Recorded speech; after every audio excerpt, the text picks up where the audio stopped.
be the head coach of BYU football, Kalani Sitake. Coach, welcome back to the show. I'm back. Yeah, thank you for having me on. We just learned that you're an aspiring thief. You tried to steal Ty Detmer's helmet. I did, in the 1990 Miami game. Well, I wasn't a successful thief, so that was the end of my robbery attempts. Yeah, what goes through your mind in a moment like that? It's a small window, right?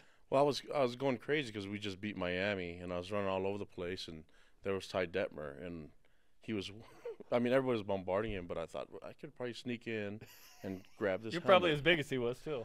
No, I wasn't, but well, maybe. But I just, he had a death grip on that helmet, so it was hard for me to do it. And all I could do is just possibly try to swipe some blood from his chin or something. I don't know. Coach, what is this day like overall? Now that you're into year number 2 officially with Media Day underway. Well, I remember last year the media day, for me it means that football is right around the corner, and just a lot of excitement. I know the fans are excited. I hear them everywhere I go, and they talk about how they're excited for this team and this season, and so I'm just really looking forward to this team and what we can do on the field, and I've been really pleased with how our coaches have been working and how hard our players have been working. So it's almost time to put it to work. How did you come to the decision to create a patch and then wear that on the jersey this year to honor Lavelle Edwards this season? Well, I think it's hard to talk about death, especially someone that's a great mentor to myself and to Tom and so many others. And then how do you there's so many things you could do to just show how much you appreciate him. And so I don't know. I think when you talk about Lavelle with me, you could do whatever. It doesn't matter. If you start talking about statues or whatever, I would agree with all of it.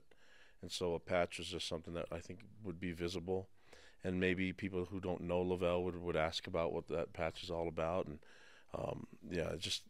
that's me when I had nice hair. But anyways, to me, it's just more about honoring him and the influence that he's had. And so I think you can do way more, and I'm all for it. But I just, for me in my role as a football coach, I know that I've got to focus on the team and focus on what we can do. And right now, when someone thought about doing the patch, I said, yeah, let's do it. On Twitter, a lot of fans are wondering if that patch will be made available to the fan base. Do you know at this point the answer to that? I don't know, but I assume it would be. And that's not my area of expertise.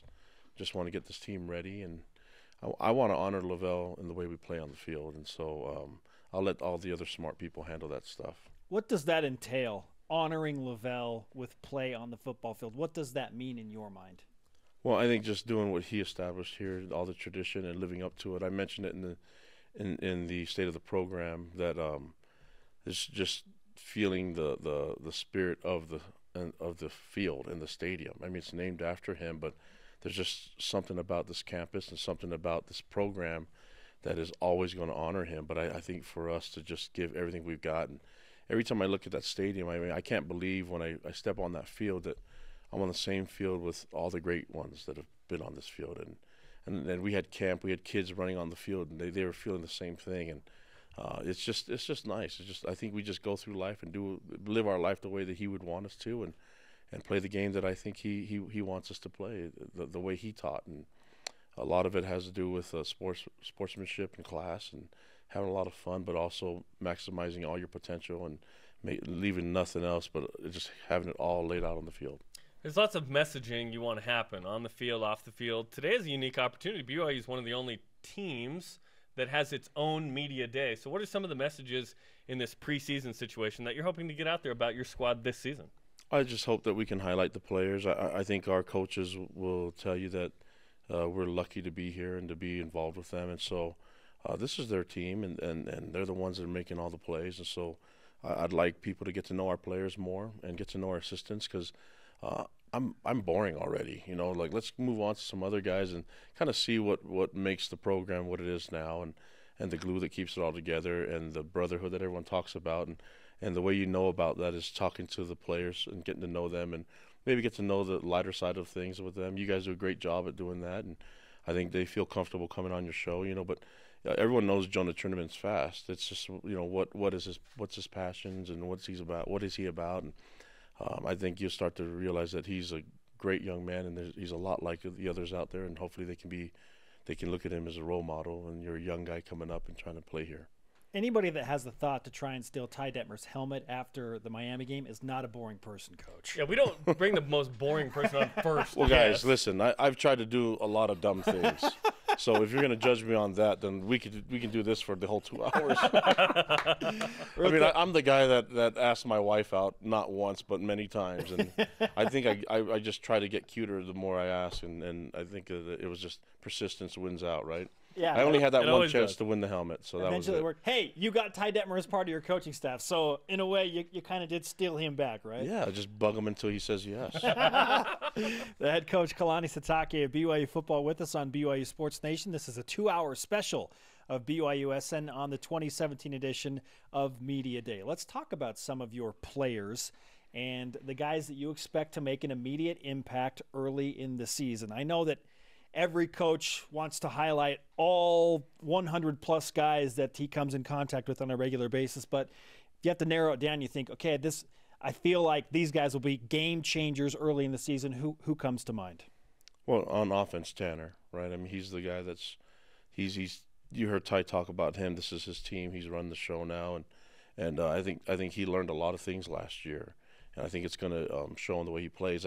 I just think that no one's really seen the new and improved Tanner, and it has to do with Ty's mentoring and Ty's teaching, but also with just experience and growing, right? And seeing the game from a different point of view. I mean, he got thrown into the fire when he first got home from his mission, and then he was able to take a step back and watch it from with the headphones on, and then when he had his chance to play, it's been a rainstorm every time. So.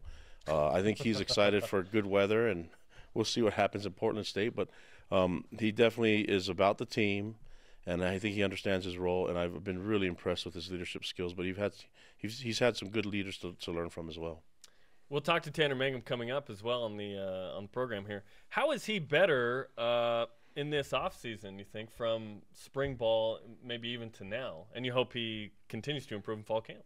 Well, he's gotten. Physically, he's gotten bigger. He's a lot stronger. So he already had a strong arm and a live arm, and he still has a little bit of the renegade, like take risks, and we just need to make sure that they're calculated. You know what I mean? And I think Ty's done a great job in teaching him. But Tanner he's just got that it factor to the field, and he has a sense of the team and how to make it work. And I've just been really, really pleased with just the total package of him. And how he's governing this team, and our communication has been great, but he has a good beat on the whole team. Does the offense adjust in any way with Tanner Mangum as the QB versus Taysom Hill, or do you stick to kind of what you established last year? Well, I'll tell you this, Ty, I think he doesn't sell himself well, because he doesn't really care how many people know if he's smart or not, because he's so humble. I mean, he's a genius when it comes to football, okay, and he a lot of our success that we had on defense was because he was willing to take kind of a second role and kind of not take so many risks and just play to our strengths, and so he's very smart, and he doesn't have an ego, and he doesn't care if people know he's smart, which makes it a great coach for us and a great leader. And so I think the way he's going to have this team ready, it'll be different and unique, but that's going to be every year. He'll play to our strengths, but he's also not going to tell you about it, because he doesn't really care about people knowing how smart he is, and that's not something that he doesn't tell people he won the Heisman. We have to tell recruits that, and so the humility it's great, but I promise you he knows what he's doing, and we'll be ready. Kalani Sitake, the head football coach at BYU, with us on BYU Sports Nation. It's interesting you bring up the renegade factor with Tanner Mangum. I'm sure he's looked at some of Ty's film when he played quarterback at BYU and was like, yeah, but Coach, see, you took a risk here, so I can do that too, right? Well, yeah, I mean, it's one of those things, like I was the kid that my dad said, don't touch that, it's hot, and I learned the hard way, right? So maybe Tanner has to learn that a little bit. Hopefully he's learned enough, but I know that Ty's been in that position. He's played that position before, so he knows what Tanner's going through, and he also has given him freedom. I mean, when Norm Chow and Lavelle and all those coaches were with Ty, they let him have some freedom, and I think that Ty's willing to do that with Tanner. It needs to be a little bit, it needs to be tactical, it needs to be smart. What would a step forward look like this season for this program? Oh, we're going to keep moving along. I don't know what's going to happen. I'm not going to. I couldn't tell you what we were going to do last year, you know. So I'm not going to predict the future. I'll just tell you that we'll be ready to play, and we'll see what happens, and we're going to have a great time doing it. And so, yeah, I have a hard time saying that this is what's going on. I feel like we keep moving along, and we're generating a good culture and a good buzz. But this, like I said before, this is nothing unique to me. It's just what BYU is all about. And what we're trying to do is wake up some of the parts and the factors of BYU that people didn't know about, and get people on campus, recruits on campus, and get to see them. But I think it'd be a great show for people to get to know BYU fans. There's some great fans out there, and learn their story. And there's just so many things about BYU and about Cougar Nation that I think are really intriguing. And obviously we have a station. You guys do a great job here with your show, but there's a lot of people that want to know more about what makes BYU tick.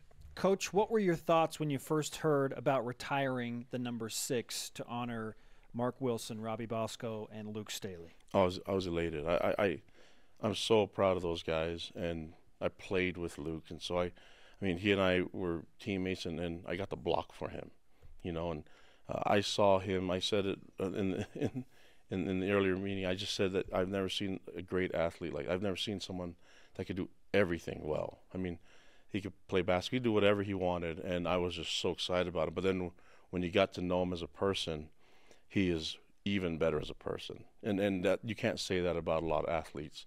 And I could tell you that he's humble, and he has a sense of humor that's a little bit underrated. People don't know enough about him. Yeah, maybe you guys can bring it out of him. But we'll do our best. He's a funny guy, and he's great. And you know, he's the best running back I've been around, and I'm just really proud that he got that. The BYU running back GOAT, in my opinion. Oh, man, hard to argue against that. Coach, great to have you with us. We appreciate the time. Good luck the rest of the day on Media Day and the 714 interviews you will conduct hereafter. I can't wait. This is the best one. Thank you.